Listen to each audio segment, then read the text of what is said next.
दोस्तों नमस्कार। आज हम बात करेंगे एक और सामाजिक विषय और सामाजिक समस्या पर। जब भी कोई लड़की वाला अपनी लड़की के विवाह के संदर्भ में किसी लड़के वाले को फोन करता है, तो अधिकांशतः उसका पहला सवाल होता है, लड़के का पैकेज क्या है?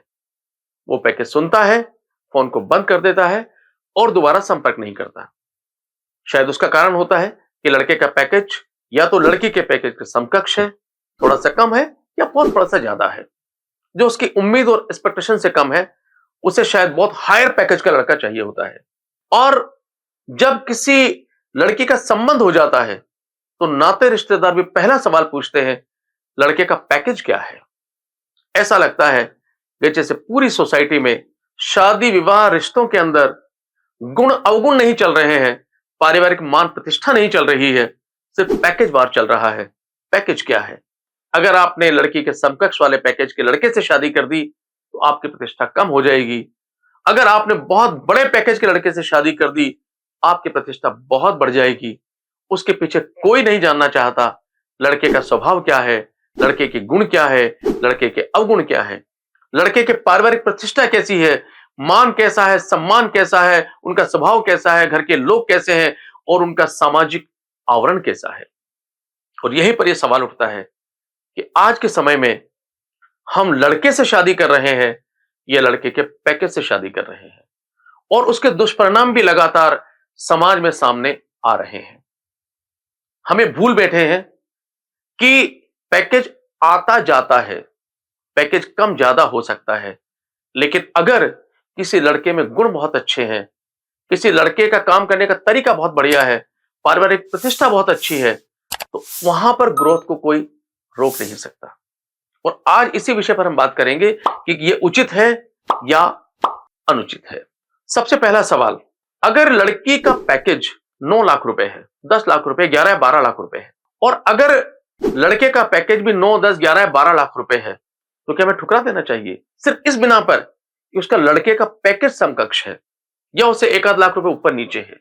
क्या हमें यह नहीं जानना चाहिए उसका भविष्य उज्जवल होगा कि नहीं होगा, वो भविष्य में कितना आगे बढ़ सकता है, उसमें कोई और अवगुण तो नहीं है, कोई दोष तो नहीं है, परिवार के जो लोग हैं वो कैसे हैं, परिवार की मान प्रतिष्ठा कैसी है? तो क्या मान के चलते हैं कि आज अगर हम हायर पैकेज वाले लड़के से शादी कर रहे हैं, तो लड़की हमारी 100% सुखी रहेगी, और अगर हम समकक्ष लड़के वाले से शादी कर रहे हैं, पैकेज वाले से, तो उसमें ग्रोथ नहीं होगी, वो आगे नहीं बढ़ेगी। मैं आपको 2-3 उदाहरण देता हूं इस बारे के अंदर। मेरे एक मित्र हैं, उन्होंने 27 साल की उम्र में अपनी लड़की के लिए लड़का देखना शुरू किया। लड़की साधारण कॉलेज से एमबीए है, तकरीबन 30 से 35 हजार उसकी सैलरी है, लेकिन उम्मीद उनकी ये थी कि मुझे आईआईटी लड़का चाहिए या फिर आईएम से एमबीए लड़का चाहिए, और पैकेज मिनिमम 30 से 35 लाख रुपए होना चाहिए, जो 60 लाख रुपए तक हो सकता है। लगातार 3 साल से वो लड़का देख रहे हैं। लड़की 30 साल से ऊपर हो चुकी है, माथे पर चिंता की रेखाएं गहरी होती जा रही है। एक दिन उन्होंने मुझसे पूछा और मुझे कहा कि मुझे क्या करना चाहिए गुप्ता जी? तो मैंने उनसे सवाल पूछा, आपकी लड़की तकरीबन 4 लाख रुपए कमाती है, आप 40 लाख का लड़का देख रहे हैं, आप मुझे बताइए, 40 लाख का जो लड़का आप देख रहे हैं, वो लड़का भी तो फिर आईआईटी या आईएम की एमबीए लड़की को चाहता होगा। और अगर 40 लाख के लड़के से अपनी 4 लाख वाली सैलरी की लड़की की आप शादी करते हैं, तो इस बात की गारंटी को सुखी रहेगी। और अगर आप किसी 12 लाख के पैकेज वाले लड़के से या 9 लाख के पैकेज वाले लड़के से शादी कर रहे हैं, तो क्या इस बात की गारंटी को सुखी नहीं रहेगी? इस बात की गारंटी कि आगे ग्रोथ नहीं होगी, प्रोग्रेस नहीं होगी। और मुझे समझ में नहीं आता कि क्या 1 लाख रुपए की सैलरी कम होती है? क्या 75,000 रुपए की सैलरी कम होती है? जरा सोचिए, जब हमारी शादी हुई थी तो वो हमारे ससुराल वालों ने क्या देखा था? उन्होंने देखा था लड़का कैसा है, लड़के की शिक्षा कैसी है, लड़का खाता कमाता कैसा, आगे भविष्य कैसा उज्जवल है, लड़के का पारिवारिक एटमॉस्फेयर कैसा है। अगर ये सब कुछ ठीक है तो लड़का आगे बढ़ेगा। और हमारी शादी हुई और बाकायदा हमने घर भी बनाया, परिवार भी बनाया, बच्चों को इस लायक बनाकर यहां तक पहुंचाया भी, और हमारी मान प्रतिष्ठा भी है। तो हम समकक्ष पैकेज वाले लड़के के लिए ऐसा क्यों नहीं सोचते कि वो लड़का भी इसी तरीके से आगे बढ़ेगा जीवन में और इतनी ही ग्रोथ करेगा?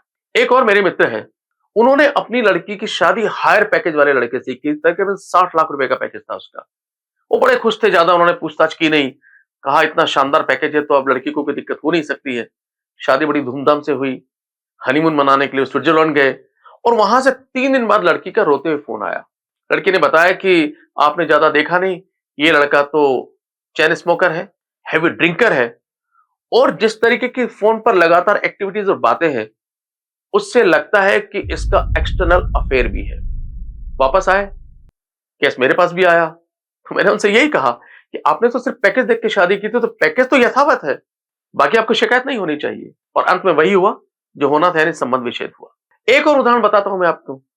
हमारे एक मित्र हैं, उन्होंने अपनी बेटी की शादी एक आईएम पढ़े हुए लड़के से की, लेकिन तब वो पढ़ रहा था। आप जानते हैं कि जो एमबीए कॉलेजेस होते हैं, वहां पर प्लेसमेंट तकरीबन 1 साल पहले हो जाता है। तो उसका प्लेसमेंट एक बहुत अच्छी कंपनी में हो गया था, अच्छे खासे पैकेज के ऊपर, तो उन्होंने अपना रिश्ता तय कर लिया। लेकिन दुर्भाग्यवश जब उसका कोर्स कंप्लीट हुआ, तो उसका ले ऑफ हो गया। ले ऑफ का मतलब है कि उस कंपनी ने उसको किसी कारण से लेने से मना कर दिया, और वो एक तरह से कुछ समय के लिए बेरोजगार था। अब वो टेंशन में आना ही था, मेरे पास आए वो। आकर उन्होंने मुझे कहा कि यार मैंने तो आईएम का एमबीए लड़का है, ये देख कर के और एक अच्छी खासे पैकेज में 30-40 लाख के पैकेज पे मैंने शादी की थी। अब मुझे क्या करना चाहिए? शादी तोड़ दूँ, रखूँ, क्या करूँ? तो मैंने उनसे सवाल पूछा। नंबर 1, आपने सिर्फ पैकेज को देख के शादी की थी या लड़की की शिक्षा को देखकर शादी की थी? अगर लड़के की शिक्षा को देखकर शादी की है, तो लड़की की शिक्षा वहीं पर है। आज नहीं तो कल उसकी अच्छी नौकरी फिर लगेगी। फिर आपने परिवार भी देखा होगा, परिवार का पूरा सपोर्ट उसके पास में है, परिवार पूरी तरीके से आर्थिक रूप से संपन्न है, तो अगर कुछ समय लगेगी भी नहीं, तो भी तो टेंशन नहीं है। उनको बात समझ में आई, उन्होंने इंतजार किया, लड़की की फिर एक दूसरी अच्छी कंपनी में नौकरी लगी और उन्होंने शादी की। आज वो खुशहाल जीवन जी रहे हैं। और फिर एक बात और सोचिए आप, आज आपने पैकेज से देख के चल के शादी कर ली, कोई बात नहीं।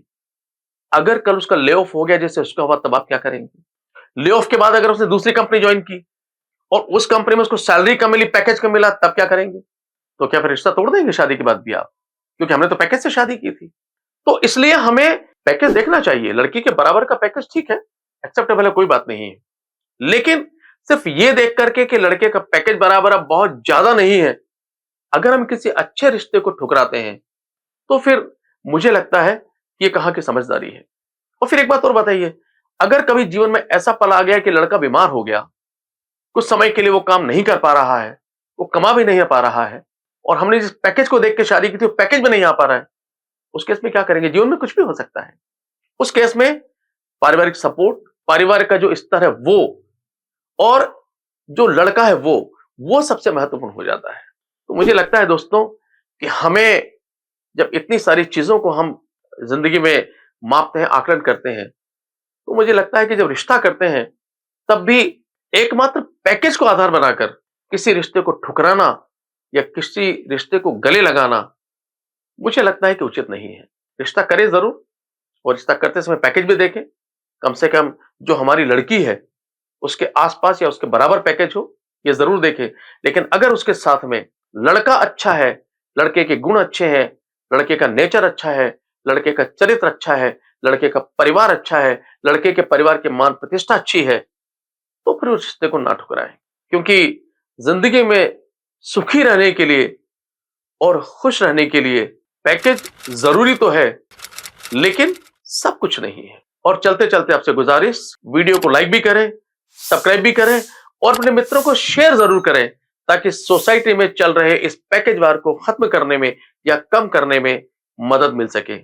और वीडियो के कमेंट बॉक्स में कमेंट जरूर लिखें, वीडियो आपको कैसा लगा, और अगर किसी और विषय पर भी आप चाहते हैं वीडियो को सुनना, तो मुझे जरूर लिखें, मैं जरूर वीडियो आपके लिए लेकर आऊंगा। फिलहाल इस वीडियो में इतना ही, अगली वीडियो में फिर आपसे मुलाकात होगी। तब तक के लिए मुझे दीजिए इजाजत। नमस्कार।